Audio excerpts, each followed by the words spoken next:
छतरपुर के बागेश्वर धाम के पीठाधीश धेनुकेश शास्त्री को कौन नहीं जानता है। धेनुकेश शास्त्री का जो क्रेज है दोस्तों पूरी दुनिया में बरकरार है, लेकिन दोस्तों अब ऐसा लग रहा है कि बागेश्वर धाम के धेनुकेश शास्त्री जी का जो क्रेज है वो दिन पर दिन धीरे धीरे डाउन होता दिख रहा है।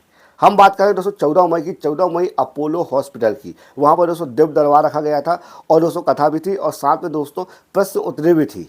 लेकिन वहाँ पर ऐसा कुछ हुआ जिसे देखकर दोस्तों लोग आश्चर्यचकित हो गए और जो बागेश्वर बाबा है धेनुकेश शास्त्री जी हैं उन्होंने भी ये देखा तो वो भी आश्चर्यचकित हो गए। व्यवस्था है दोस्तों अपोलो हॉस्पिटल की तरफ से बहुत शानदार व्यवस्था बनाई गई थी। पार्किंग से लेकर और लोगों के बैठने रुकने हर तरह की वहाँ पर व्यवस्था थी। लेकिन दोस्तों आप वीडियो में देख सकते हैं किस तरह से वहाँ पर जो व्यवस्था के साथ साथ दोस्तों पब्लिक पहुँची ही नहीं। बागेश्वर बाबा धेनुकेश शास्त्री जी बहुत लंबे समय से इंतजार करते रहे कि पब्लिक आएगी तो हम जाएंगे स्टेज में कुछ बोलेंगे और अपनी कथा प्रारंभ करेंगे, लेकिन वहाँ पर ऐसा हुआ दोस्तों पब्लिक आई नहीं। धेनुकेश शास्त्री जी 6 बजे उनका प्रोग्राम चालू हुआ था, लेकिन ऐसा हुआ जब पब्लिक आई नहीं तो धेनुकेश शास्त्री जी ने देखा कि अब पब्लिक ही नहीं है तो मैं किसको प्रवचन सुनाऊँ। कुछ लोग थे, 150 लोग थे। फिर उसी समय दोस्तों उन्होंने 7 बजे अपनी छोटी सी कथा सुनाई और कथा सुनाने के बाद फिर उन्होंने मुश्किल से आधा घंटा वहाँ रुके और आधा घंटे में ही सारी चीज़ों को उन्होंने ख़त्म किया और वो 7:30 और 8 बजे के बीच में वहाँ से रवाना हो गए।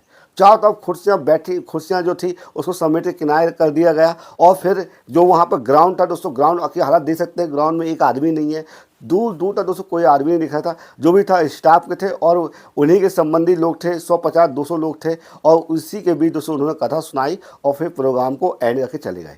इससे ये समझ में आ रहा है कि बागेश्वर धाम जो धेनुकेश शास्त्री जी हैं दोस्तों उनका दिन पर दिन धीरे धीरे क्रेज खत्म होते जा रहा है। क्योंकि दोस्तों आपने नोटिस ये भी किया होगा कि जब इनकी बहुत बड़ी इस तरह कथा होती है तो गांव से लोगों को भर भर के लाया भी जाता है, जैसे कि नेता लोग करते हैं कि गांव से लोगों को भर भर के लेके आते हैं और अपना पंडाल को ज़्यादातर बड़ा और भव्य रूप दिखाने की कोशिश करते हैं।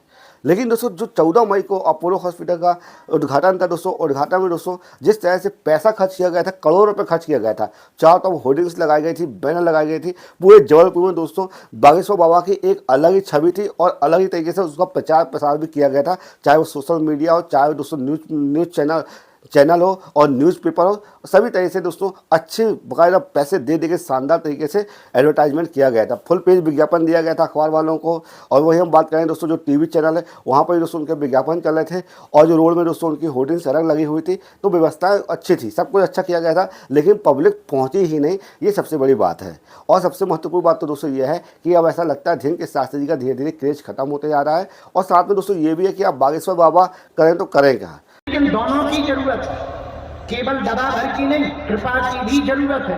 इसलिए हमें लगता है कि सौरभ जी ने बड़ी बुद्धि का काम किया, हॉस्पिटल बनाया पर प्रारंभ कथा से करवाया।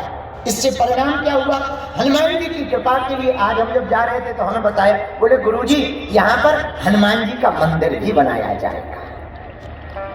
चलो बढ़िया हो गया, कृपा भी और दवा भी दोनों की व्यवस्था हो सके। तो जिन्हें कृपा से ठीक होना है, कई बार डॉक्टर ही कह देता है अब तो वे ही बचा सकते। प्रार्थना करो, प्रार्थना से ही बच सकते हो और प्रार्थना में ताकत होती है। कौन कहता है आसमान में सुराग नहीं हो सकता, कोई तबीयत से पत्थर उछाल कर तो देखे। उसी प्रकार कोई प्रार्थना कर, प्रार्थना विफल हो जाए ऐसा तो संभव नहीं है। अगर कोई दिल से प्रार्थना करे तो भगवान को कृपा करनी ही पड़ती। और हनुमान जी का मंदिर बनेगा तो हनुमान जी को तो वैसे ही आशीर्वाद है, उनके लिए लिखा नासे रोग हरे सब पीरा,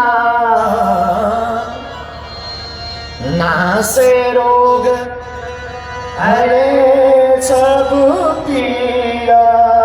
हनुमान जी महाराज का जो ये आशीर्वाद ही है, अगर रोग बन गया हो, पीड़ा बन गई हो तो पीड़ा और रोग को मिटाने का काम वीर बजरंगबली का ही है। तो हमें लगता बागेश्वर बालाजी हनुमान जी के स्मरण के साथ आज ये जेबीपी हॉस्पिटल का जो आरंभ हुआ है, ये आरंभ नहीं है, अभी तो न जाने क्या क्या हनुमान जी को करवाना है। और हम हनुमान जी से प्रार्थना करते हैं।